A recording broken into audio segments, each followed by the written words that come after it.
মানে জীবনের ছিল, এটা বুঝাতো যে আমি জীবিত আছি, রাজাদের কাছে থাকতো, ঠিক আছে, এটা সাইন থাকে। যা দেখতে সব কিছু কিন্তু গোল্ডে করে, গোল্ডের পাত আছে, এগুলি গোল্ডেন কালার। এটা হলে গিয়ে সেই লুকজোর, হ্যাঁ, যে ওই যে এখানে একটা করছে গ্লাস দিয়ে দেখা যাচ্ছে বাইরে, হ্যাঁ, এটার নিচে অনেকগুলো মমি মানে গুপ্তধন ছিল, হ্যাঁ। এটা ছিল লুকজোর, একটা এখান থেকে প্রায় 700 কিলোমিটার দূরে একটা সিটি আছে নদীর পাড়ে, নদীর পশ্চিম পাড়ে। এখানে দেখা যাচ্ছে কীভাবে এই গুহাগুলোতে ওরা মমিগুলো লুকায় রাখছে। ফ্রান্সের আমলে যখন মানে ডাকাতি হয়েছে, সর্বনিম্ন যেটাতে পাইছে 28 কেজি স্বর্ণ পাইছে।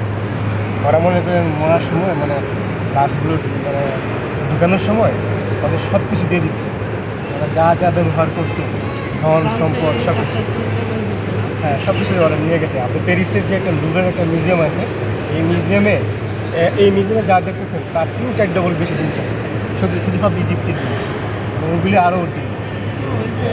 এই যে এগুলো গুহা, ঠিক আছে, এগুলো কিন্তু মানে ঢাকা ছিল, কেউ জানতো না, ওরা আবিষ্কার করছে, হ্যাঁ, মাটি খুঁড়ে টুড়ে এগুলো আবিষ্কার করছে।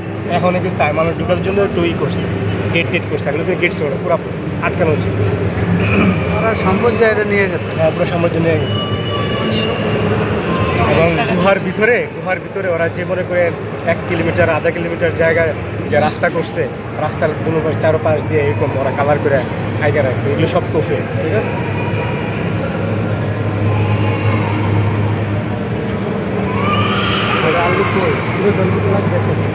তাহলে আমার কার্ড রেখে দিচ্ছে, আমার কার্ডই দেবেন।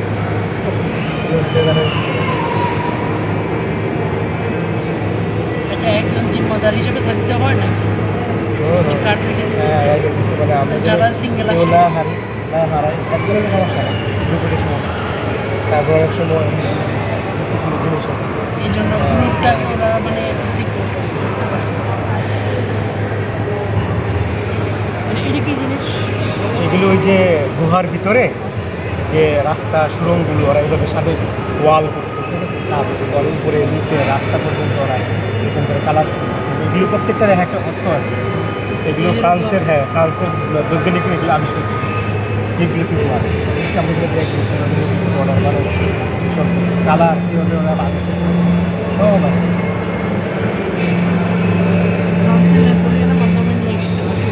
নেপোলিয়নের সময় মানে এগুলো একটু মানে কম ছিল, বন্ধ হয়ে গেছে, এর আগেই রোবারি, এর আগে সব দেখাচ্ছে, সেও করে আরও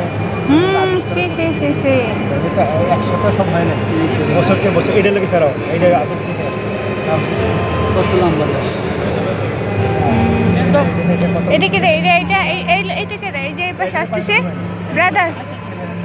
এটার নাম কি? এটার নাম জানি না, এটার নাম হলো রামসেস II। চলে আসো, ছবিতে দেখা যাচ্ছে। মানে এটা রিলেটেড এনি কিছু হইতে পারে না, আই থিঙ্ক এটা রিলেটেড কিছু হতে পারে। তার মানে ফেরাউন অনেক লম্বা ছিল, অনেক লম্বা ছিল না, ছবিতে লম্বা দেখাচ্ছে আর কি, এটা দেখে আসছে, আমাদের 7-8 ফুট নর্মাল মানুষের মতো। ও আচ্ছা, ছবিতে বড় দেখা যাচ্ছে। কিছু ভুল তথ্য আছে আর কি, মানে মানুষের মুখে মুখে রটাই দিচ্ছে, হয়তো 60 ফিট বলছে ইঞ্চি, হ্যাঁ, 60 এটা দেখে অনেকে 60 ফিট, না, এটা দেখেই অনেকে আর কি বলছে, ছবিটা দেখে। হ্যাঁ হ্যাঁ, আমার যেটা আইডিয়া হইতেছে, এটা তো এই দিন হয়েছে, এটা তো আহামরি কিছু না, এই ফটোটা দেখে বলতেছে।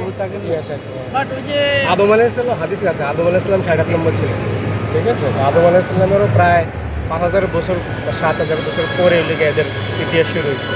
এদের পরে আমরা আরো এনারা হচ্ছে স্নেকের সবগুলা বেশি ব্যবহার করতো। হ্যাঁ হ্যাঁ, বিভিন্ন পাথরের।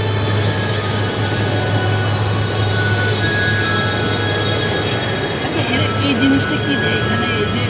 এই যে এটার নাম একটা স্ক্যারাবি, একটা পোকা, এটাকে ওরা গড মানত, দেবতা মানত, ঠিক আছে। এগুলো বেশিরভাগই ওরা মানে বিভিন্ন ধরনের বিশ্বাসের উপর নির্ভরশীল। তাদের আগের নবী কে ছিল? সবার আগে এখানে ইউসুফ আলাইহিস সালাম এসেছিলেন, হ্যাঁ, মুসা আলাইহিস সালামের সাথে তারাই করছে। ইসা আলাইহিস সালামের 500 বছর পরে মুসা আলাইহিস সালাম। ইসুফ আলাইহিস সালাম, তাহলে এদের মানে ফেরাউনদের হিস্ট্রি কত বছর হতো? কত? 5000 বছর।